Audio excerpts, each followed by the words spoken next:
Imagine walking into your kitchen and hearing voices, not from the TV, not from your phone, but from your fridge.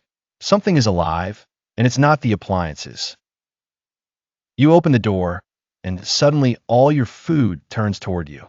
The apple rolls its eyes, the bread groans, and the cheese sighs dramatically. You left me open all night again. Welcome to a world where food can talk and argue like humans. Every meal becomes a courtroom, every bite a negotiation, every dish a personality with demands. At first, it's hilarious. Vegetables gossip about who's freshest, fruits argue over sweetness, and milk complains that nobody ever appreciates it until it sours. Eggs act like perfectionists, boasting about their flawless structure, while butter sighs and wishes everyone would calm down and stop shouting across the fridge. You reach for a slice of pizza, and it screams, "You can't eat me. We had good times together last night. You promised." The salad glares at you. "So you're choosing carbs over me again?" Your kitchen feels like a courtroom. You are the defendant, the prosecutor, and the judge. Soon, dinner tables across the world erupt into heated debates. Every plate argues. Every spoon interrupts. Every fork protests its rights. The chicken lectures the steak about cholesterol. The tofu calls the bacon toxic. Even cupcakes and cookies debate over who is the real treat. Fast food restaurants descend into chaos.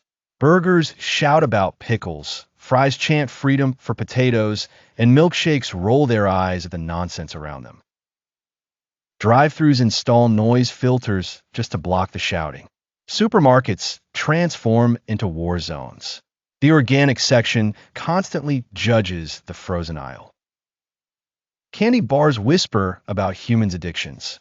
Water bottles sigh. Everyone argues, but in the end, they still need me. Scientists scramble for explanations. Some blame AI in smart kitchens. Others claim it is nature's revenge for centuries of human overeating and neglect. Eating becomes exhausting. People lose appetite. No one wants to consume a dish that pleads, complains, or cries out for mercy.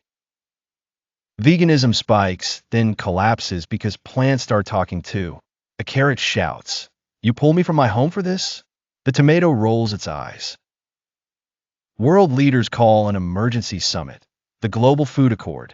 Humans and food must learn to coexist peacefully or risk global chaos in every kitchen. The solution?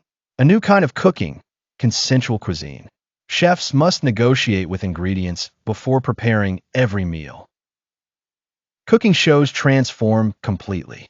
Contestants must win over their ingredients just to cook. The audience watches the drama unfold between tomatoes and pasta. Today, I'm cooking spaghetti, but only if the tomatoes agree to cooperate, a chef announces, bowing to the carrot committee. Judges evaluate not only flavor, but diplomacy. Calm, respectful chefs gain global fame. If the food likes you, you win. If not, you fail spectacularly. Black markets appear where rebellious food refuses to talk. People can eat in silence there, but even then, some dishes whisper, "You'll regret this." Over time, humans adapt. Meals become collaborations instead of consumption. Bread agrees to toast itself if treated kindly. Coffee delivers motivational speeches. Every breakfast turns into group discussions. Every lunch becomes comedy. Dinner feels like therapy. Kitchens transform into theaters of conversation. Slowly, humans begin to appreciate food in ways they never did before. They notice textures, smells, and flavors with newfound reverence. They realize life surrounds every bite.